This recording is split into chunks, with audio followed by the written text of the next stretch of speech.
Hello friends, ISPCS study के इस online platform पे आपका स्वागत है। दोस्तों, मैं आज से आपको PT 365 की साइंस एंड टेक्नोलॉजी वाली मैगजीन स्टार्ट कर दिया हूँ और पिछली जो मैगजीन्स मैंने कंप्लीट करा दी है, प्लीज़ आप उसको ज़रूर देखें।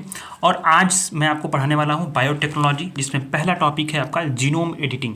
ठीक है, तो बायोटेक्नोलॉजी संबंधित सारी जो न्यूज़ होंगी अप्रैल से दिसंबर का, इसमें कंपाइलेशन दिया हुआ है। तो इसको शुरुआत करते हैं। पहला टॉपिक है जीनोम एडिटिंग का। जीनोम क्या होता है? पहले तो आप शब्द का समझो। जीनोम जो DNA होता है ना, DNA जो मनुष्यों में जो सेल्स होती हैं, सेल्स के अंदर न्यूक्लियस में कुछ DNAs होते हैं। अब DNA जो होता है, उसके DNA का जो फुल पैटर्न होगा, पूरा पैटर्न, जैसे अगर मान लो ये DNA है, इसका पूरा पैटर्न, इसका पूरा सीक्वेंस, उसी को जो है इसको बोलेंगे genome. Full pattern, full sequence of DNA is known as genome. ठीक। अच्छा, उस जीनोम में अगर कुछ एडिटिंग होगा, मतलब उसमें कुछ डिफेक्ट वाली चीज़ें होंगी, उसको हटाया जाएगा किसी टेक्नोलॉजी के माध्यम से, तो उसको बोलेंगे जीनोम एडिटिंग। ठीक है। अब कौन सी टेक्नोलॉजी होंगी, उसके लिए कई सारी टेक्नोलॉजीज़ हैं। उन टेक्नोलॉजीज़ के प्रोसेस को भी हम लोग समझेंगे इसी क्लास में। और जो जीनोम एडिटिंग होता है वो क्यों होता है, ताकि जो है कि जो भी डिफेक्टेड चीज़ें हों, जैसे जो मान लो कि कोई सरसों है, इसमें क्या क्यों न्यूज में रहा, क्योंकि अभी शोधकर्ताओं ने क्या किया कि कम तीखी गंध वाली सरसों की एक नई किस्म विकसित की। किस तरह से? जीनोम एडिटिंग का टेक्नोलॉजी यूज करके। यानी कि जो सरसों की जो तेल होती थी वो तीखा होता है। कभी कभी आप सरसों जब सरसों का तेल जब आता है सीधे जो घानी से, उसको आप देखना, उसमें कई सारी झरार वाली चीज़ होती हैं, वो काफ़ी तीखा टाइप का लगेगा, आंख में आपको लगने लगता है। क्यों होता है? क्योंकि उसमें जो है आपका जो है ग्लूकोसिनोलेट होता है, वो ऐसा पदार्थ होता है जिससे क्या होता है कि वो तीखापन उसमें आता है। तो इसी को हटाने के लिए, इसकी मात्रा को कम करने के लिए जीनोम एडिटिंग की जो है ये प्रोसेस को अपनाया गया। ठीक, तो ये ही आपका जीनोम एडिटिंग है। अब जीनोम एडिटिंग टेक्नोलॉजी को समझेंगे अच्छे तरीके से, कैसे काम करता है, क्या क्या सारी चीज़ें यूज होती हैं। तो सुर्खियों में क्यों रहा, पहले आप उसको समझो कि भारतीय शोधकर्ताओं ने जीनोम एडिटिंग का टेक्नोलॉजी का इस्तेमाल किया और कम तीखी गंध वाली सरसों की एक नई किस्म को विकसित कर ली। ठीक है, जिसमें जो ऐसी सरसों होगी जिसमें तीखा नहीं होगा। ठीक है, तो सरसों के जो नई किस्म है वो कम तीखी गंध वाली है और इसमें ग्लूकोसिनोलेट की जो मात्रा है बिल्कुल कम है, बिल्कुल कम है। और ये जो ग्लूकोसिनोलेट होता है इसे मतलब सख्त बनाता है, कई सारी चीज़ें इसमें झरार टाइप के होते हैं, तीखा होता है ये। ठीक है, इसे पशुओं में घेंगा होगा और अन्य सारी जो है अंग जो है आंतरिक अंग में असमानताओं का ये कारण बन जाता है। ठीक, तो जो सरसों की जो इस किस्म है, जो उसका उत्पादन कैसे हुआ है, तो CRISPR-Cas9 जो है, यानी कि CRISPR-Cas9 जो टेक्नोलॉजी है उसका इस्तेमाल करके यहाँ पे किया गया है। ठीक, अब कैसे किया गया, किस वाली किस्म में, तो वरुणा किस्म थी, वरुणा किस्म की एक सरसों होती है, वरुणा किस्म में Cas9 टेक्नोलॉजी का इस्तेमाल किया गया और इसके जीन में एडिटिंग की गई। ठीक है, तो अब मैं आपको बता दूं कि जीनोम जो एडिटिंग की गई है वरुणा में, वो कैसे किया गया। वो सारी चीज़ें अगर हम डिटेल में देखें, अब आता है इसमें कि कैसे जो है जो वरुणा किस्म की जो सरसों की किस्म एक किस्म था, उसको कैसे जो है यहाँ पे बनाया गया। तो मैं आपको इसीलिए मैंने इसको आसान भाषा में जो है इसको यहाँ पे लिख लिया है, ताकि जो है इसको आपको मैं समझा सकूँ बिल्कुल एकदम आसान सी भाषा में। तो जैसे वरुणा की जो किस्म थी उसमें कैसे यूज किया गया इसको टेक्नोलॉजी को, तो CRISPR-Cas9 का जो है टेक्नोलॉजी यूज किया गया। इसमें CRISPR क्या है, एक इंस्ट्रक्टर है जो RNA के तौर पे जो है वो क्या करेगा, Cas9 को अपने साथ लेकर जाएगा। Cas9 क्या है, Cas9 एक तरह से जो है आपका जो है क्या, कैंची की तरह, इंसीजर की तरह काम करेगा। ठीक है, इंसीजर की तरह काम करेगा। एक प्रोटीन है, प्रोटीन या एंजाइम है Cas9 एक प्रोटीन है। इसमें दो भागे हैं, आपको ध्यान से समझना है। वरुणा एक किस्म है सरसों की, ठीक है, ये सरसों की एक किस्म है। अब इसमें क्या करना है, हमें जेनेटिकली मॉडिफाई करना है।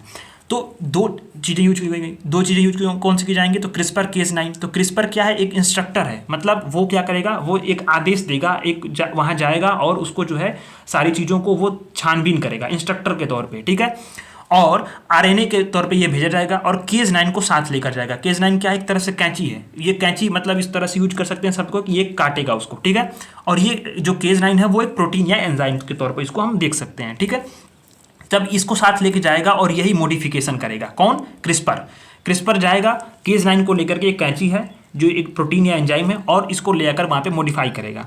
अब मॉडिफाई करेगा यहाँ पे, तो ठीक, तो उसमें कैसे करेगा, Cas9 के थ्रू करेगा।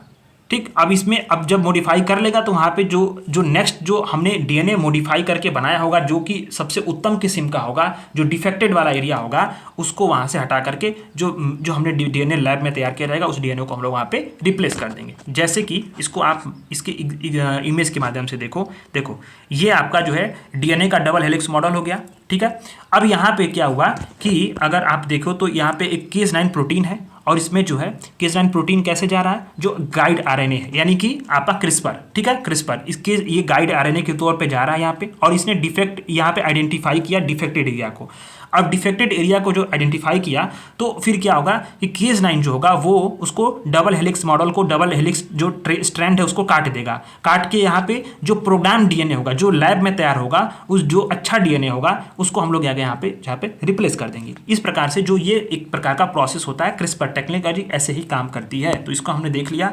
अब जब ये जब तैयार हो जाता है तो यह क्या करेगा, जो अभी जो नई वरुणा वाली किस्म बनी है, ये जो पौधों को रोगजनक जानवरों को और इन सारी चीज़ों से ये बचाएगी। ठीक। तो जीनोम एडिटिंग के बारे में अगर थोड़ा सा हम डिटेल में अगर जाएं, डिटेल में सारी चीज़ें यहाँ पे दी हुई हैं, तो ये बताता है कि जीनोम एडिटिंग के जरिए जो भी प्लांट्स होंगे, बैक्टीरिया होंगे और एनिमलिया होंगे, प्राणी होंगे, उसमें डीएनए में कुछ बदलाव किए जाते हैं। ठीक है। अब डीएनए को एडिट करने से जो भी इनहेरिटेंस लक्षण होते हैं, जैसे कि आप डीएनए का जब उसमें बदलाव करें, जैसे आंख का रंग, बाल का रंग, ठीक है, जो कुछ गंभीर इनहेरिटेंस वाली बीमारियां हैं उसको खतरा बिल्कुल कम हो जाता है। ठीक है। और इसमें जो है इस तरह के बदलाव करने के लिए एक और टेक्नोलॉजी यूज होती है, उसको बोलते हैं SDN technology, side directed nucleus. ठीक है, साइड डायरेक्टेड न्यूक्लियस, इसमें कुछ न्यूक्लियोटाइड को जोड़ा जाएगा, कुछ को हटाया जाएगा, कुछ को रिप्लेस किया जाएगा न्यूक्लियोटाइड्स को। ठीक है। अब इसको भी जो है साइड न्यूक्लियोटाइड्स जो टेक्नोलॉजी है, साइड डायरेक्टेड न्यूक्लियस, इसमें क्या होगा, इसमें भी जो है जीनोम एडिटिंग को जो भी प्रभावित करने वाली चीज़ें होती है ना, उसको हम लोग वहाँ पे डीएनए के माध्यम से तोड़ते हैं। ठीक। अब इसको कैसे करते हैं, इसको तीन प्रोसेस इसका भी है, इसमें तीन प्रोसेस इसका होता है, side directed nucleus 1, side directed nucleus 2, side directed nucleus 3। तो जो साइड डायरेक्टेड न्यूक्लियस 1 और 2 है, इसमें कोई भी बाहरी जो सामग्री होगी, अनुवांशिक जो भी बाहरी जेनेटिक जो थिंग्स होंगे, उसको हम लोग वहाँ पे नहीं ले जाएंगे। मतलब जैसे कि इसमें अगर आप देखो तो इसमें क्या हो रहा है, प्रोग्राम डीएनए अगर हम ला रहे हैं तो वो क्या बाहर से ला रहे हैं, क्योंकि हमने इसको लैब में तैयार किया है या फिर किसी अन्य उन्नत किस्म से तैयार किया हुआ डीएनए, उसको हमने लाकर यहाँ पे रिप्लेस कर दिया। ठीक उसी तरह से यहाँ पे देखो तो SDN1 में, SDN2 में, दोनों में क्या है कि हम लोग जो है बाहरी अनुवांशिक सामग्री का प्रवेश नहीं कराएंगे, और जो फसल प्राप्त होगी इससे, ठीक है, जो इस फसल प्राप्त होगी इस टेक्नोलॉजी से, उसको बोलेंगे पारंपरिक, उसको जो है उसको बोलेंगे simple genome editing. Simple genome editing हुई है, यहाँ पे किसी भी बाहरी चीज़ को नहीं लाया गया है, ट्रांसजेनेटिक जो पदार्थ है उसको नहीं लाया गया है। इससे क्या होगा, पारंपरिक किस्म जो फसलें होंगी उसको भेद पाना मुश्किल होता है। ठीक है। दूसरी जो SDN3 का जो प्रोसेस होता है, इसमें जो बाहरी मूल के जीन होंगे उसको वहाँ पे प्रवेश किया जाएगा, जिसको बोलेंगे ट्रांसजेनेटिक ऑर्गेनिज्म, यानी कि इसमें ट्रांसजेनेटिक मतलब बाहरी जीन आएगा इसमें, इस प्रोसेस में, और उसको बोलेंगे जेनेटिकली मॉडिफाइड ऑर्गेनिज्म। इसी को जो है ट्रांसजेनेटिक ऑर्गेनिज्म या जो है जेनेटिकली मॉडिफाइड जो है ऑर्गेनिज्म बोलते हैं। तो इसमें एक प्रोसेस आपने देख लिया कि कौन सा यूज होता है, वो होता है साइड डायरेक्टेड न्यूक्लियस का। इसमें एक प्रोसेस आपने देख लिया साइड डायरेक्टेड न्यूक्लियस का। दूसरा जो टेक्नोलॉजी यूज होता है वो क्रिस्पर का, और ये क्रिस्पर का टेक्नोलॉजी मैंने ऊपर आपको बता दिया पहले ही। ठीक है। तो पहले ही आपको मैंने यहाँ बता दिया क्रिस्पर का कि कैसे यूज होता है। इसमें क्रिस्पर Cas9 का, यानी क्रिस्पर एक तरह से इंस्ट्रक्टर होगा, Cas9 एक कैंची के तौर पे, सीजर के तौर पे जाएगी, जो प्रोटीन होगी, और वो कैसे वहाँ पे उसको काटेगी, और काटने के बाद जो है जो गाइड आरएनए उसको पहले उसको डिफेक्टेड एरिया को आइडेंटिफाई करेगा, फिर उसको Cas9 प्रोटीन काट देगा, फिर वहाँ पे प्रोग्राम जो डीएनए होगा उसको वहाँ पे रख दिया जाएगा। ठीक है। तो ये सारी चीज़ें हमने देख ली एक बार। अब जीनोम एडिटिंग की कुछ और टेक्नोलॉजी होती हैं, जैसे इसमें ऑन दिया है जिंक फिगर न्यूक्लियस, इसमें जिंक वगैरह का यूज होता है, जिंक फिगर न्यूक्लियस। दूसरा होता है transcription activator like effector nucleus, TALEN जो है, एक दो टेक्नोलॉजी और होती हैं जिसमें पहला होगा जिंक फिंगर न्यूक्लियस, दूसरा होता है transcription activator like effector nucleus. ठीक है। इसमें जैसे मान लो ट्रांसक्रिप्टर लाइक इफेक्टर न्यूक्लियस में क्या होता है कि डीएनए होगा, डीएनए को मान लो कि कोई आरएनए इंस्ट्रक्शन देगा, ट्रांसक्रिप्शन देगा। ठीक है। जो ट्रांसक्रिप्शन देता है आरएनए, उसी के प्रोसेस को यहाँ पे हम लोग चेंज कर देते हैं। जो इसमें लिखा है ना transcription activator like effector nucleus, इसमें जो आरएनए है वो डीएनए को जो ट्रांसक्रिप्शन दे रहा है उसी के प्रोसेस को हम लोग चेंज कर देते हैं। जब प्रोसेस को ही चेंज कर देंगे, यानी जो गाइडेंस दे रहा है आरएनए डीएनए को, उस प्रोसेस को उसको चेंज करेंगे तो प्रोटीन भी जो होगा वो उसको हम अपने अनुसार प्रोसेस कर देंगे। जब अपने अनुसार प्रोसेस कर लेंगे तो वो जो हम चाहते हैं जेनेटिकली मॉडिफाइड, वो जेनेटिकली मॉडिफाइड चीज़ें वो हम लोग प्राप्त कर लेंगे।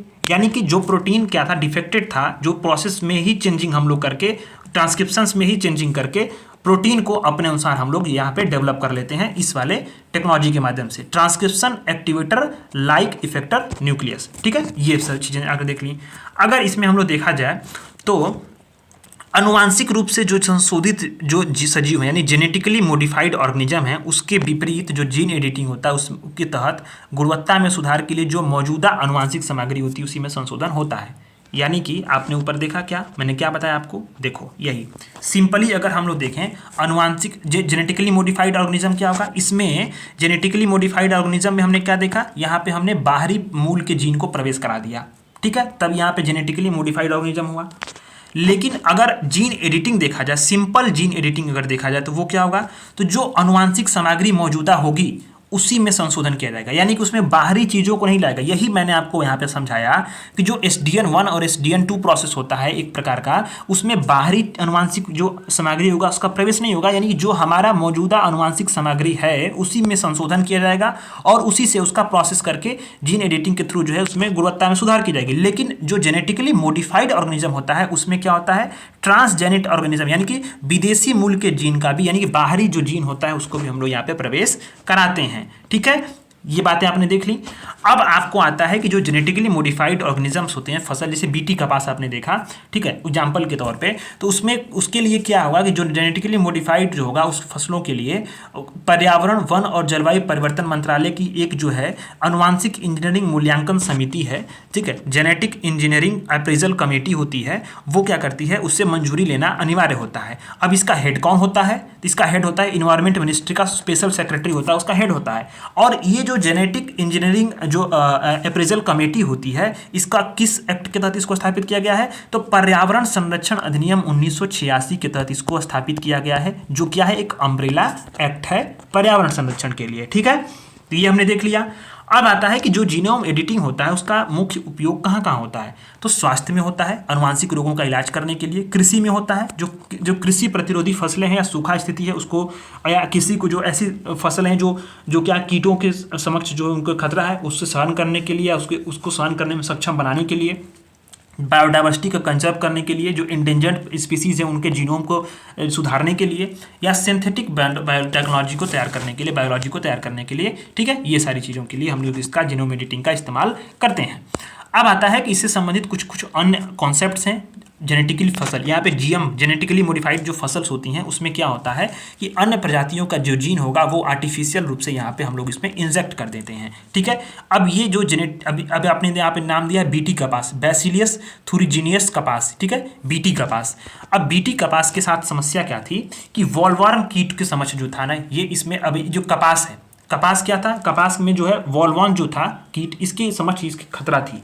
ठीक, अब इस खतरे को निपटाने के लिए हमने क्या किया कि जो है एक मिट्टी में पाया जाने वाला जीवाणु था, मिट्टी में कौन सा था, बैसिलियस थुरिंजिनिसिस, ठीक है, बीटी था, उसका जीन जो था वो क्या था, वॉलवर्म के प्रति जो है वो सहन कर सकता था। तो हमने क्या किया कि जो फसल थी कपास की उसमें हमने जेनेटिकली उसको मॉडिफाई किया, ठीक, और उसमें जो है बीटी का जो मिट्टी में पाए जाने वाले जो जीवाणु था, जो बैक्टीरिया था, बैसिलस थुरिजिनिसिस जो था बीटी, उसके जीन को हम लोगों ने वहाँ पे इंजेक्ट कर दिया। किसके माध्यम से, जेनेटिकली मॉडिफाइड जो प्रोसेस था उसके माध्यम से। अब ये क्या हुआ, इस तरह से एक संशोधित जो था अनुवांशिक रूप से फसल बन गई, और ये एकमात्र ऐसी जो अनुवांशिक रूप से जेनेटिकली मॉडिफाइड फसल है जो भारत में व्यावसायिक रूप से जो है खेती के लिए मंजूरी दे दी गई है। लेकिन एक समस्या इसके सामने अब और खड़ी हो गई, क्या हो गई, क्योंकि जो है वॉलवर्म कीट जो था, आप जानते होंगे कि जो कीट होता है, जैसे आपने एक बात सुना होगा, अभी हाल फिलहाल में न्यूज़ सुना होगा कि जो भी हम लोग एंटीबायोटिक दवाएं खा रहे हैं, एंटीबायोटिक दवाएं क्या होती हैं कि वो जो होता है वो आपको तुरंत प्रभावी तौर पे कार्य कर लेती हैं, लेकिन जो अब वर्तमान में जो बैक्टीरिया हैं, जो वायरस हैं, वो भी क्या कर रहे हैं, अपने रेसिस्ट डेवलप कर ले रहे हैं इन सारे दो दवाओं का अत्यधिक उपयोग करने के कारण। ठीक है, तो ऐसे में अब दवाएं ये क्या हो जा रही हैं, निष्प्रभावी हो जा रही हैं, यानी कि उसका कोई प्रभाव नहीं पड़ रहा है। इसी तरह से बीटी कपास में जो अगर जीन का एडिटिंग किया गया तो वॉलवॉर्म थे ना, वो भी अपने आप को उसके प्रति रेसिस्ट डेवलप कर गए, और जो पिंक वॉलवॉर्म कीट है उसके खिलाफ जो है ये चीजें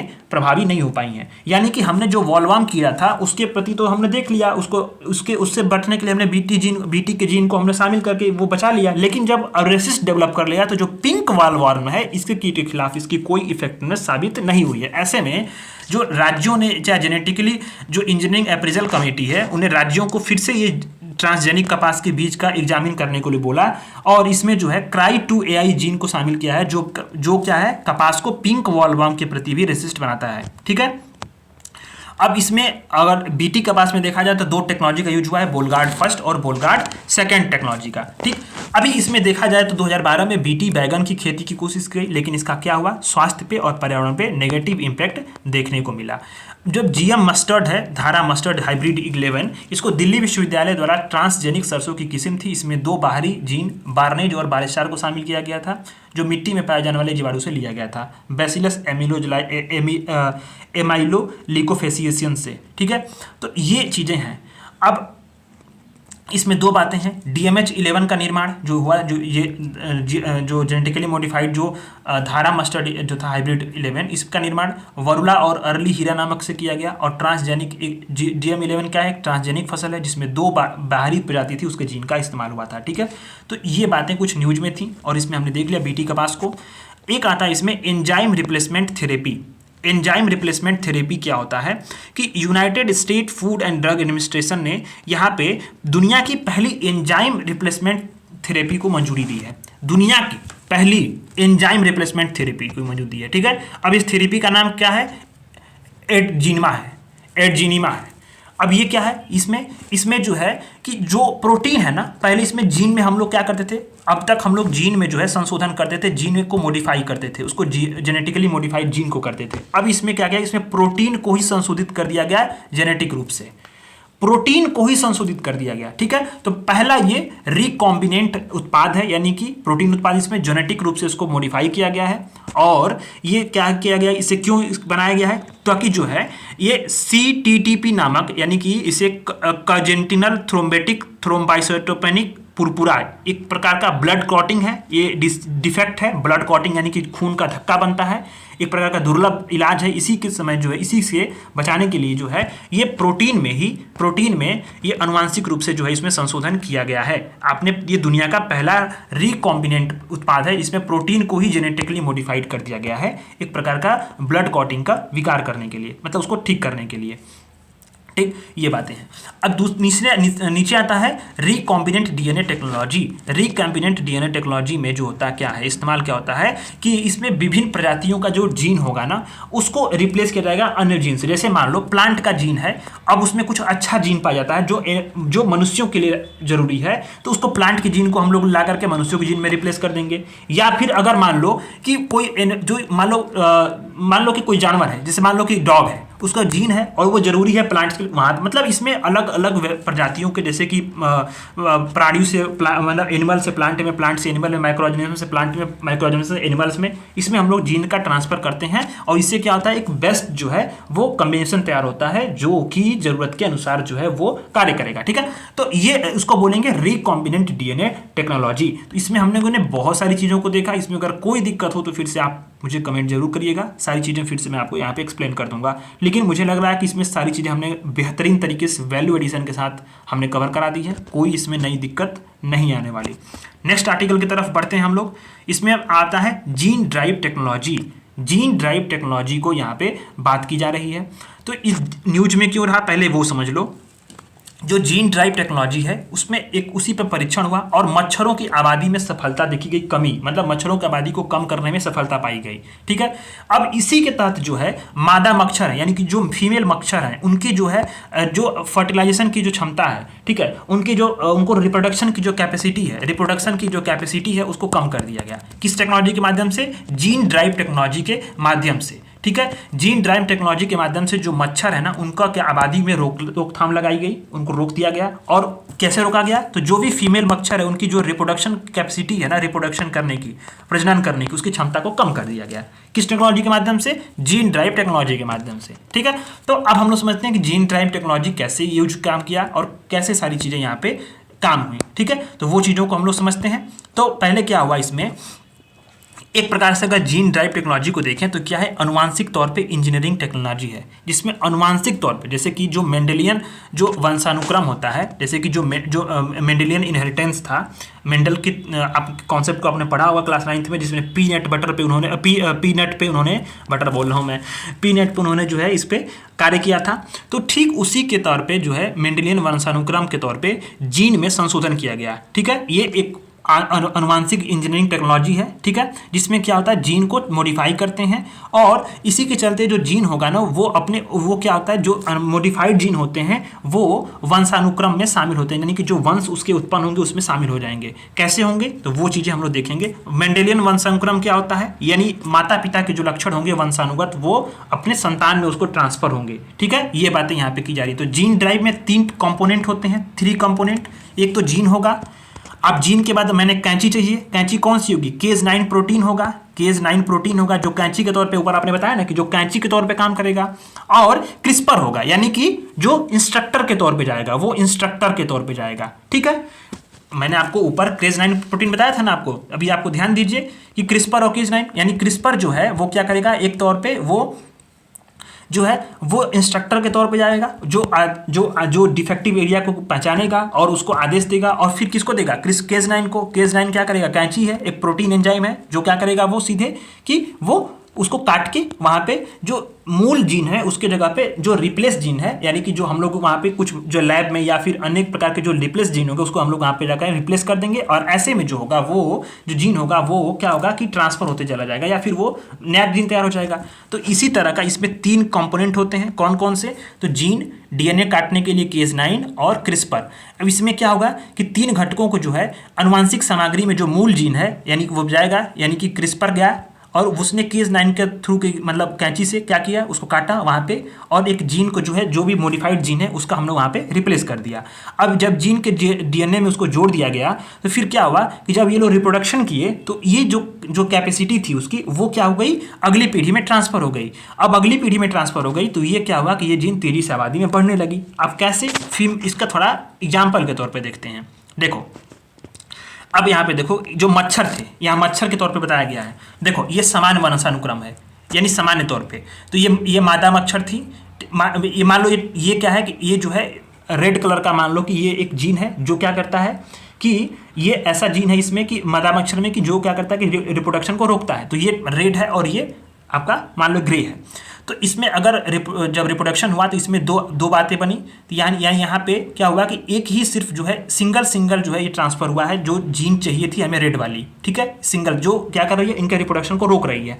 तो सिर्फ क्या हो रहा है कि इसमें अधिकतर प्रजाति जो क्या बन रही है, अधिकतर प्रजाति जो बन रही है वो क्या हो रही है, वो जो है उस जीन से मतलब दूर है, उसमें वो जीन ट्रांसफर हो ही नहीं रहा है इनहेरिटेंस में, रिप्रोडक्शन के थ्रू। किस में ट्रांसफर हो रहा है, सिर्फ सिंगल स्ट्रेन ट्रांसफर हो रहा है, ठीक है।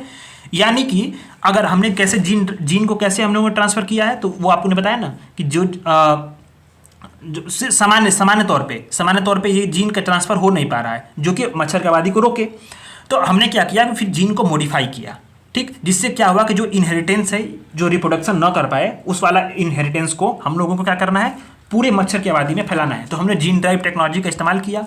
अब जीन ड्राइव टेक्नोलॉजी का इस्तेमाल किया तो फिर यहाँ पे हम लोगों ने उस वाले जीन को जो कि रिप्रोडक्शन रोक दे, उसको हम लोगों ने यहाँ पे रिप्लेस कर दिया है। अब जब रिप्रोडक्शन होगा इन लोगों में, तो जो बच्चे पैदा होंगे उसमें देखो, तो ये क्या होगा, ये इसमें सिंगल यहाँ भी ट्रांसफर हुआ और यहाँ भी ट्रांसफर हुआ। अब जब यहाँ से इनकी आबादी बढ़ेगी तो यहाँ पे डबल हुआ। अब यहाँ नीचे क्या हुआ कि अच्छा एक वक्त ऐसा आया कि सारे जो मच्छर होंगे वो रिप्रोडक्शन नहीं कर पाएंगे, और इसके बाद क्या होगा कि वो जो उनकी आबादी है ऑटोमेटिक वो कम हो जाएगी। ये जो है कॉन्सेप्ट हो गया जीन ड्राइव टेक्नोलॉजी का, समझ में आ गया होगा। अब इसका मुख्य उपयोग कहाँ होता है, तो जो वेक्टर जनित बीमारियां होती हैं उस पर नियंत्रण करने के, जैसे डेंगू, मलेरिया, जीका, ये सब मच्छर से होती हैं, और इन बीमारियों पर रोकथाम इसी टेक्नोलॉजी के माध्यम से, जीन ड्राइव टेक्नोलॉजी के माध्यम से हम लोग ला सकते हैं।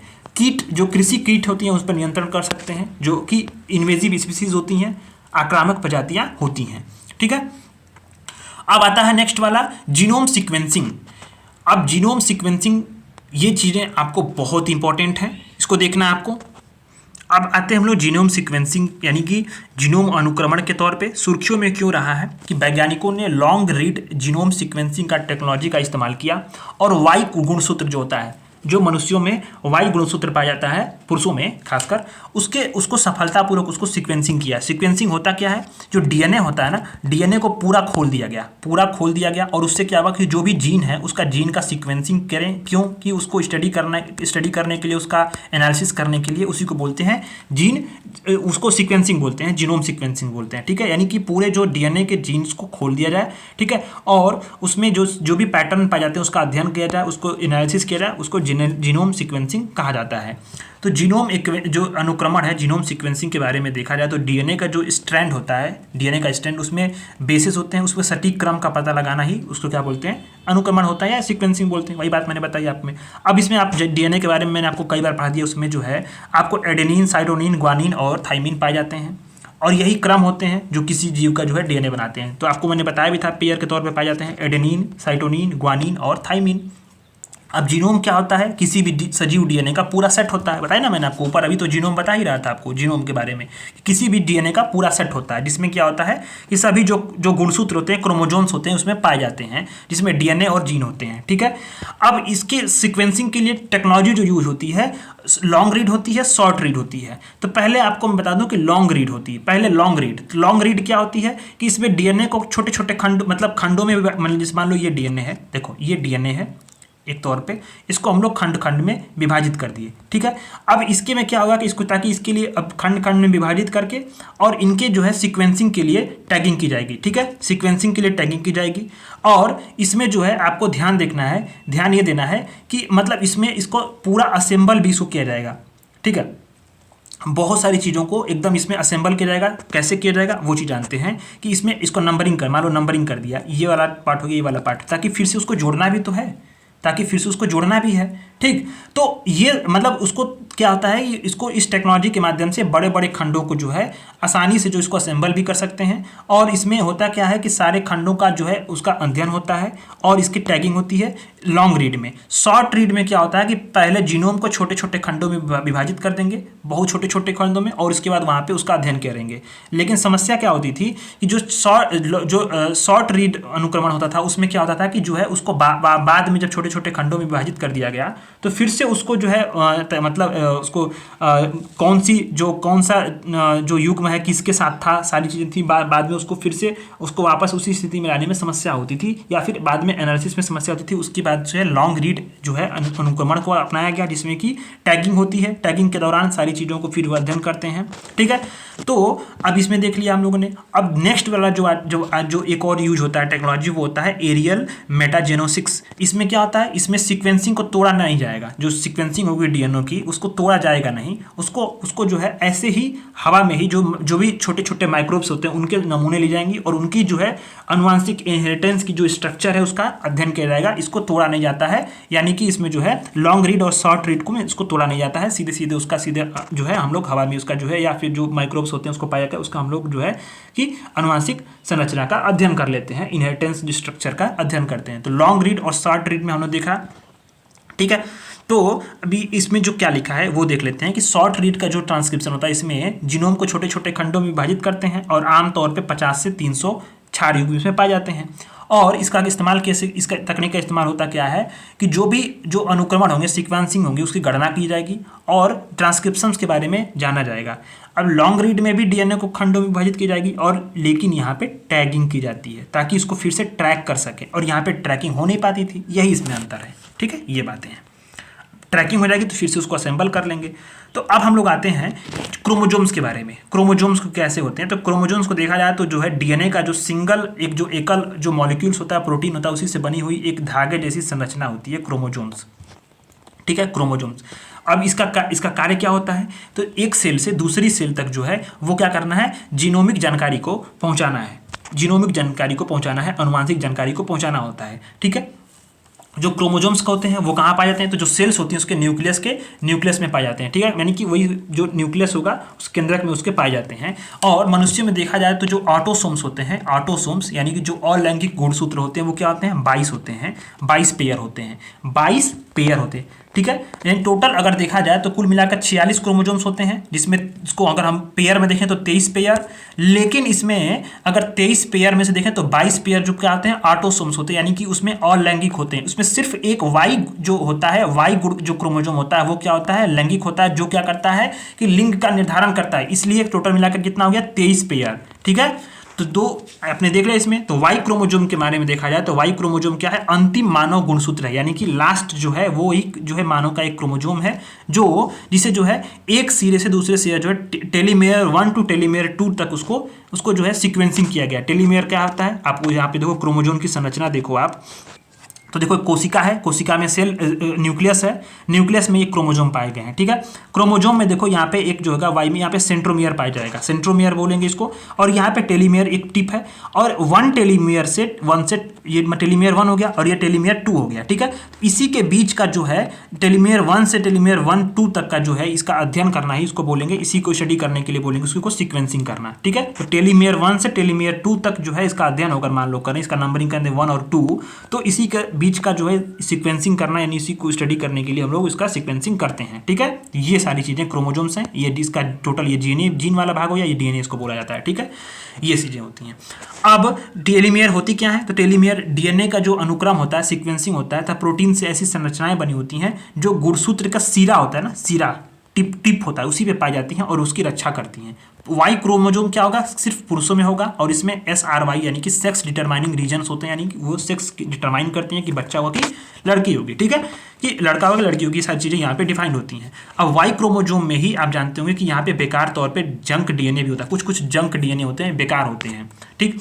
वाई क्रोमोजोम क्या होता है, बिना किसी बदलाव के जो मेल होता है ना, मेल यानी कि जो पुरुष होगा उससे महिलाओं में ट्रांसफर होता है, और इसी से बच्चा जो होता है लिंग का उसका निर्धारण होता है, ठीक है। ये सारी चीज़ें होती हैं। और अगर हम लोग देखें जाए तो वाई गुणसूत्र होता है, उसी समय जो जानकारी है विशेष रूप से किसी नर संतान की, उसका क्या होता है, पुरुष पूर्वजों की वंशावली में डायरेक्टली संबंध होता है। यानी कि अगर मान लो कि कोई वाई गुणसूत्र से संबंधित अगर कोई मान लो कि पिता है, उसमें कुछ बीमारियां हैं जेनेटिकली या सेक्स संबंधित जो बीमारियां हैं, और वो जेनेटिकली जो ट्रांसफर हो रही हैं, तो जो बच्चा होगा यानी वो भी मेल बच्चा होगा, तो वाई क्रोमोजोम सीधे जो जा करके वहाँ पे क्या करेगा, सीधे जो है उसको ट्रांसफर होंगी वो जेनेटिकली जो बीमारियां होंगी, ठीक है। ये बातें हैं। और इसके बीच में वाई एक्स और वाई जो क्रोमोजोम्स होता है उसके बीच में अगर हम तुलना देखें तो एक्स क्रोमोजोम होता है वो क्या होता है कि जो एक्स होता है या शुक्राणु दोनों में हो सकता है, और वाई क्रोमोजोम क्या होता है, सेवल जो स्पर्म्स में पाए जाते हैं, पुरुषों में पाए जाते हैं, ठीक है। वाई एक्स क्रोमोजोम होता है लंबा होता है, और ये वाई क्रोमोजोम जो होता है वो छोटा होता है, ठीक है। ये अभी आपको ध्यान देना है। अगर इसका पेयर देखा जाए तो ये एक्स एक्स के रूप में होगा या एक्स वाई के रूप में होगा, और ये देखा जाए तो सिर्फ एक्स वाई के जो पेयर में होता है, ठीक। संपूर्ण जो मानव जीनोम है उसका हिस्सा 5% होता है एक्स क्रोमोजोम का, वाई क्रोमोजोम का केवल 2% होता है। एक्स एक्स जीनोटाइप होता है, एक्स वाई जीनोटाइप होते हैं, ठीक है। ये हमने देख लिया। अब जीनोम सीक्वेंसिंग का उपयोग कहाँ होता है, तो स्वास्थ्य में होता है, जैसे कि हेल्थ में, रोगों का पता लगाने में, कृषि वगैरह फसल की किस्मों को सुधार करने में, जो भी इन्वायरमेंटल जीनोमिक्स होता है उसमें यूज कर सकते हैं, फॉरेंसिक विश्लेषण में यूज कर सकते हैं, फिंगरप्रिंटिंग वगैरह में, ठीक है। ये सारी चीज़ें हैं। तो जीनोम सीक्वेंसिंग के लिए कुछ प्रमुख पहल की गई थी। पहला पहल है मानव जीनोम परियोजना, 1990 में शुरू किया गया, 2003 में पूरा कर लिया गया, और इसमें कुल जो मानव का जीनोम सीक्वेंसिंग है उसका 92% भाग को हम लोगों ने यहाँ पे सीक्वेंसिंग कर लिया, ठीक है।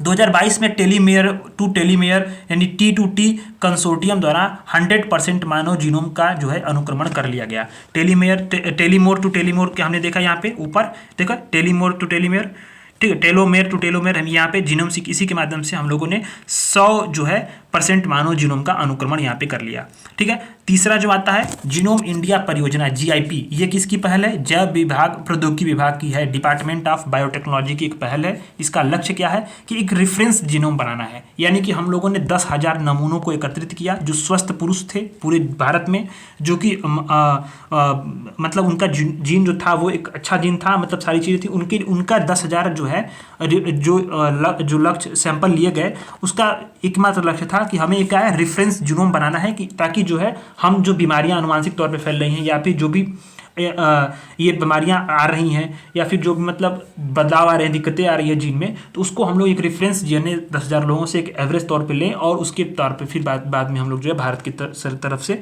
फिर उनके जो है उसी टेक्नोलॉजी का यूज करके उनके लिए कुछ कार्य किए जाएंगे या फिर जो है उनकी दवाइयाँ वगैरह सारी चीज़ें, ये एक प्रोग्राम वगैरह चलाया जाएगा। ठीक है, ये सारी चीज़ें थी, इसका मुख्य उद्देश्य था। इंडिजन प्रोग्राम था, इंडिजन प्रोग्राम। इसमें CSIR ने अप्रैल 2019 में शुरू किया गया था। देश भर से 1029 स्वघोषित स्वस्थ भारतीय थे, मतलब जो हेल्दी थे पर्सन, उनके जीनोम सिक्वेंसन का पूरा किया गया। ठीक है, ये सारी चीज़ें हैं। और यहाँ पे देखा है council of scientific and industrial research, ये वैज्ञानिक और औद्योगिक अनुसंधान परिषद है। इसका हेड कौन होता है, जो शायद अध्यक्ष या हेड होता है वो PM होते हैं। ठीक है, ये चीज़ें ध्यान देना इसको। अब आता है 3 पेरेंट बेबी। नेक्स्ट आर्टिकल आता है 3 पेरेंट बेबी, बहुत इंपॉर्टेंट है, बड़ी मज़ेदार कॉन्सेप्ट है और समझने में बड़ा अच्छा लगेगा आपको भी। ठीक है, तो मैं आपको बताता हूँ बिल्कुल आसान भाषा में। 3 पेरेंट बेबी को बहुत आसान तरीके से मैं आपको समझाऊंगा, आपको समझ में आ जाएगा। ठीक है, चलिए शुरू करते हैं। तो आपको न्यूज में क्यों रहा, ये चीज़ आप समझो कि 3 पेरेंट बेबी न्यूज में क्यों रहा कि यूके में यानी यूनाइटेड किंगडम में माइट्रोकॉन्डियल डोनेशन ट्रीटमेंट MDT एक प्रक्रिया होती है, प्रोसेस होता है। माइट्रोकॉन्डियल डोनेशन ट्रीटमेंट, इसकी सहायता से एक शिशु को जन्म दिया गया, एक बच्चा को जन्म दिया गया। ठीक है, और इस बच्चे के जन्म में 3 व्यक्तियों का इस्तेमाल हुआ DNA। ठीक है, आमतौर पे जब बच्चा होता है, इसीलिए न्यूज में रहा 3 पेरेंट बेबी। ठीक है, आमतौर पे जब बच्चा होता है तो उसमें क्या होता है, एक मेल होगा और एक फीमेल होगी। ठीक है, अब इनका जो स्पर्म्स होगा मेल का और यहाँ पे जो इसका एग होगा वो क्या करेगा, वो फर्टिलाइज करेगा, वहाँ पे जाइगोट का निर्माण होगा। ठीक है, और यहाँ से बच्चा फिर होता है, वो बनता है, फिर सारी प्रोसेस होती है, वो बच्चा होता है। ठीक है, लेकिन जब माइट्रोकॉन्ड्रियल डोनेशन ट्रीटमेंट ऐसी एक प्रक्रिया होती है जिसमें एक मेल तो फीमेल होगा ही, इसके स्पर्म्स और इसके एग होंगे ही, एक तीसरा जो पर्सन होगा, तीसरा मेल होगी, फीमेल होगी, वो फीमेल ही होगी, वो मेल नहीं हो सकती है। तीसरा जो पर्सन होगा वो फीमेल होगी और उसका जो है माइट्रोकॉन्ड्रियल DNA ले जाएगा और इसमें जो बच्चे जो जाइगोट होगा उसमें हम लोग या तो जाइगोट बनने के बाद या फिर जाइगोट बनने से पहले ही उसको रिप्लेस करेंगे और फिर बच्चा होगा। यानी यहाँ पे इन्वॉल्वमेंट किसका हो रहा है, तो बायोलॉजिकली 2 पेरेंट बेबी हैं और इसमें एक जो है जो डोनर है फीमेल है। यानी आपको यहाँ पे ध्यान देना है कि आसान भाषा में कहूँ तो एक जो है बायोलॉजिकली एक माता है। ठीक है, बायोलॉजिकली अगर देखा जाए तो एक फीमेल है माता और एक पिता है मेल और एक डोनर है। ठीक है, एक डोनर भी है जो क्या है उसके माइट्रोकॉन्ड्रियल DNA को यूज किया जा रहा है और यहाँ पे बच्चा का निर्माण हो रहा है। ये आपका 3 पेरेंट बेबी का कॉन्सेप्ट है। कैसे, अब ये शुरुआत कैसे होती है, थोड़ा उसके पहले मैं आपको बेस बता दूं। जैसे मान लो कि अब यहाँ पे मैंने एक चीज़ लिखी है, वो चीज़ समझो। देखो क्या होता है, एक सेल है, ये सेल है, सेल में यहाँ पे न्यूक्लियस है बीच में। अब ये बीच में न्यूक्लियस है, N बनाया है मैंने यहाँ पे।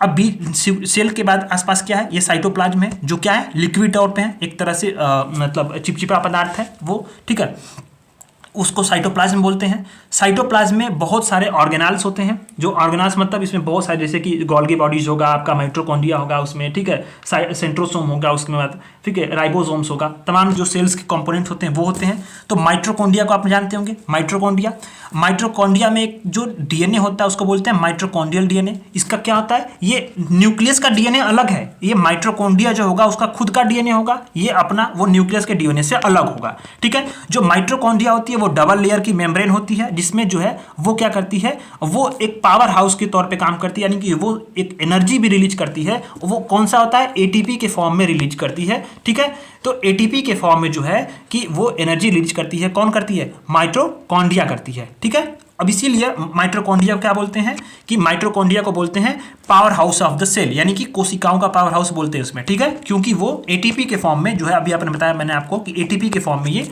एनर्जी रिलीज करती है, ये कोशिका के लिए क्या करता है, एनर्जी उत्पन्न करता है। ठीक है, अब जो माइट्रोकॉन्ड्रिया, अभी आपने मैंने बताया उसको कि माइट्रोकॉन्ड्रिया में DNA भी पाया जाता है। अब DNA जो होता है वो क्या होता है, वो ये जो नॉर्मल DNA सेल का है जो बीच में पाया जाता है उसके सेल के DNA से अलग होता है। तो जब माता पिता यानी जब दोनों के जो स्पर्म्स और एग जब जाइगोट बनते हैं फर्टिलाइजेशन के बाद में, तो अगर हम उसमें इनहेरिटेंस के तौर पे देखें तो माइट्रोकॉन्ड्रियल जो DNA होता है, यानी जो सेल का माइट्रोकॉन्ड्रियल DNA होगा वो क्या होगा, केवल माता से ही बच्चों को प्राप्त होगा। यानी पुरुष का जो माइट्रोकॉन्ड्रियल DNA होगा वो बच्चे में ट्रांसफर नहीं होगा। ठीक है, अब मान लो कि माइट्रोकॉन्ड्रियल DNA जो होता है वो कहाँ होता है, माता से प्राप्त होता है। ठीक है, तो माता से जब प्राप्त होगा माइट्रोकॉन्ड्रियल DNA बच्चे को, तो मान लो अगर वो डिफेक्टेड है, अगर एक परसेप्शन मान लो लिए जाए कि माइटोकॉन्ड्रियल डीएनए डिफेक्टेड है, जिससे जो है बच्चे में क्या होगा, फिर बच्चा होगा तो वो भी डिफेक्टेड होगा क्योंकि उसके भी माइटोकॉन्ड्रियल डीएनए डिफेक्टेड होंगे। तो ऐसे में जो है इससे डिफेक्टेड एरियाज को जो है माइटोकॉन्ड्रियल डीएनए जो मान लो माता का अफेक्टेड है, डिफेक्टेड है, और वो बच्चे में भी जाकर ट्रांसफर हो सकता है, तो उसी चीज़ को हटाने के लिए क्या किया गया, कॉन्सेप्ट बनाएगी नई टेक्नोलॉजी, 3 पेरेंट बेबी का कॉन्सेप्ट लाया गया। ठीक है, कि वहां पे जो एक डोनर होगी माता, वो क्या करेगी, अपने माइटोकॉन्ड्रिया को जो रिप्लेस करेगी, और वो क्या कहाँ रिप्लेस कर देगी, जो माता पिता है, जो बायोलॉजिकली माता पिता हैं, उनके जो है जाइगोट बन रहा है, वहां पे माइटोकॉन्ड्रियल डीएनए को हटा करके जो डोनर माता होगी वो क्या करेगी, वहां पे डीएनए को रिप्लेस कर देंगी। तो यहाँ पे 3 पेरेंट बेबी आ गया, यानी कि इसमें 3 लोगों का इन्वॉल्वमेंट हो रहा है। ठीक है, ये बातें हैं, यही आपका पूरा प्रोसेस है। इस पूरे आर्टिकल में यही दिया गया है, मैंने उसको आसान भाषा में बिल्कुल बता दिया आपको लिख करके। ठीक है, अब हम लोग आते हैं इसमें थोड़ा सा चीज़ें अगर देखा जाए तो क्या लिखा गया है, क्या चीज़ें की गई हैं, उसको हम लोग देखते हैं। तो अब इसमें मैंने आपको आसान भाषा में समझा दिया है सारी चीज़ें। अब आपको थोड़ा सा मैं इसमें जो लिखा गया है वो बता दूं। तो जो आपको मैंने ऊपर क्या बनाया था तरीका, कि माइटोकॉन्ड्रियल जो है जो ये टेक्नोलॉजी एमडीटी लाई गई थी, माइटोकॉन्ड्रियल डोनेशन ट्रीटमेंट, इसमें क्या गया, in vitro IVF technology use होता है, क्योंकि मान लो कि सारी प्रोसेस कहाँ होंगी, ये सारी चीज़ें, ये प्रोसेस अब माता के गर्भ के अंदर तो हो नहीं सकती हैं, ये तो गर्भधारण करने के अंदर तो मतलब उसके बाद तो हो नहीं सकती, तो ये कहाँ होती हैं, ये लैब में होती हैं, प्रोसेस होती है, इसलिए आईवीएफ टेक्नोलॉजी का इस्तेमाल होता है गर्भधारण के लिए। ठीक है, अब ये टेक्नोलॉजी यूज होती है कौन सी, जो माइटोकॉन्ड्रियल जो है डोनेशन ट्रीटमेंट, ठीक है, एमडीटी।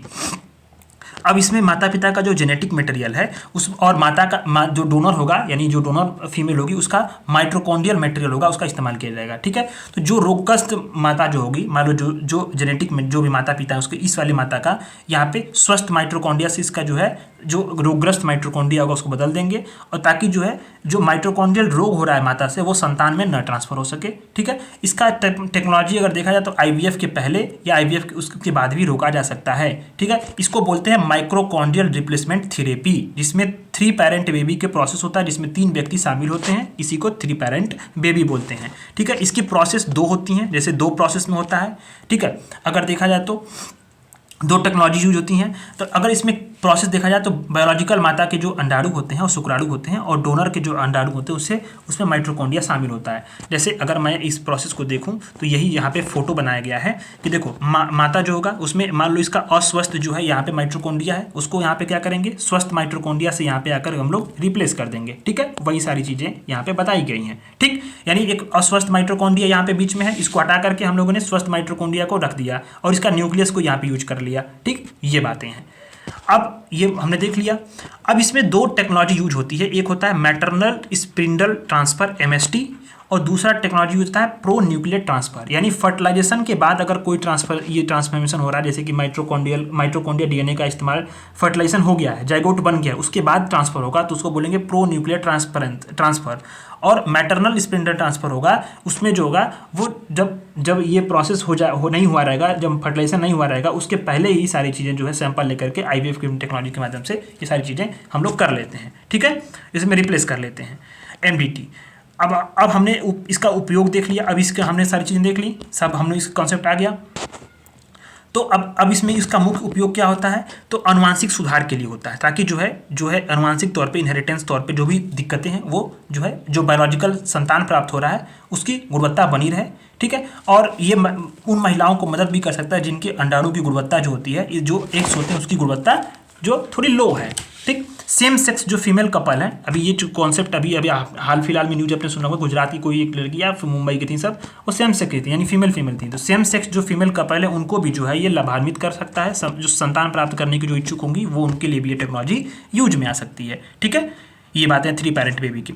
अब आता है हम लोगों की एक जो संबंधित घटनाक्रम, यानी इसमें इससे संबंधित कुछ अन्य घटनाक्रम से हैं। तो सेल फ्री डीएनए जो है ये क्या होता है, न्यूक्लिक एसिड होती है, उनके छोटे छोटे टुकड़े होते हैं, ये कोशिकाओं से निकलते हैं, सेल से निकलते हैं, और कोशिका के बाहर जो होंगे प्लाज्मा होगा, ये जो मूत्र होगा, या फिर जो अगर आपका CSF अगर देखें तो CSF का फुल फॉर्म दिया है सेरेब्रोस्पेनल फ्लूइड होगा, उसके रूप में शरीर के तरल भाग, यानी जो जहाँ जहाँ तरल भाग पाए जाते हैं, जैसे प्लाज्मा हो गया, मूत्र हो गया, CSF हो गया, इसमें तरल पदार्थ में कोशिका से निकले हुए छोटे छोटे टुकड़े होते हैं न्यूक्लिक एसिड के, वो घूमते रहते हैं। ठीक है, अब देखा जाए है तो जो जो रोग होगा, ऑटो इम्यून रोग होगा, कैंसर होगा, इनकी स्थिति में रक्त में जो सेल फ्री डीएनए होता है उसकी मात्रा बढ़ जाती है। तो ऐसे में सेल फ्री डीएनए की मात्रा बढ़ जाती है तो तब मालूम चलता है कि नहीं यार रोग कोई तो है, कोई तो रोग है।